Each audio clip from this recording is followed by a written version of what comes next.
Hello everyone, this is Mayan, and this is another cake that I just made, and it's for a Halloween themed birthday party. Halloween is just about less than 2 weeks away, and they were having a costume party, which I think is, cool. Kids get to wear their Halloween costumes twice this year. Um, anyway, this is a two-tiered cake. The bottom is 10. There's a styrofoam filler in between, and the very top is 6 inches. The mom requested for a little more height for the cake, which I was pretty much happy to do. Um, I don't charge extra for that, I guess, and it depends on who the person is. They're extremely nice. I really go over the top for them, and just because I do things crazy like this. Anyway, let me show you the size of the cake. Typical of what I do, I really go crazy when it comes to kids' cakes and make the back look interesting as well. I put in my website name over here because I try to incorporate it and hide it in most of the cakes that I do. I hope they won't mind. And so let's move closer and look at the figures. Oh, before we do that, let me tell you that the whole cake and the board is done in marshmallow fondant, and I spray painted that with the copy cake colors using the copy cake compressor as well, airbrush compressor. So it was just using two colors, which is purple and black. So start with the purple all the way up to here, and then black from here to here. So it gave it kind of a plum color from the middle going down, and then I used pearl sheen on the whole cake except the board, so that kind of to me gave it more like a Halloween feel. So let's look at the elements. I put in a lot of familiar elements from Halloween for this cake. I did have my friend Felix who made the flames in my last cake, the truck cake, and he made these guys, the Dracula, the ghost, the fence, and the moon at the very back.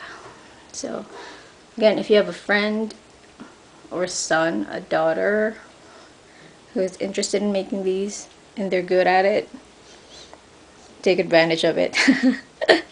I know, I mean, kind of have a good time just making all these creative stuff. Anyway, everything that you see that's not on the cake is gum paste. So they're very easy to make. I'm hoping I could make a tutorial on how to make these, the pumpkins and those, just in making a kid's cake. I think it's cool to just make it look familiar to them and crazy and put in elements like the broom is gum paste, the handle is a cookie stick because it's bigger than a lollipop stick. It's supposed to be for cookie bouquets. I got that from Michael's. This is what disco dust looks like. So I really didn't want to make it look like a gory Halloween scene, but more like the theme is actually trick-or-treating. So we have a happy kid mummy, Frankenstein. This is the one Felix made, a happy, cute Dracula. I made this. He made this. It's cool to, go in and give your ghost some detail, like rubber shoes and stuff. These, they're all painted on with the silver airbrush food color that we use. A nice discovery for this cake would be the food color that we use for airbrushing is very, very good to use just for painting. So this, the cauldron, and the hat, they just used to be white, and when you paint it over regular strength, like you don't dilute it with anything, just paint it over, it's gonna dry to be really black. You can do a second coat if you want it to be really opaque, but they dry fairly quickly, as opposed to using gel colors and diluting it with extracts, it takes longer, and sometimes the intensity of the color is not as dark as you would want it to be. So that's a nice discovery. So again, for those who are thinking of getting an airbrush, I cannot enumerate how many benefits that gives us. So even the bats, they're all white, and they just painted it with black airbrush food color, and they're pretty much opaque after your second coat. So this video is getting to be pretty long. Anyway, I hope you appreciate this. I hope you like it. I hope the family likes it as well. And before I go, I just wanted to address, I've been getting a couple of nasty emails again, and you know, people angry because what I show you guys here kind of take business away from them.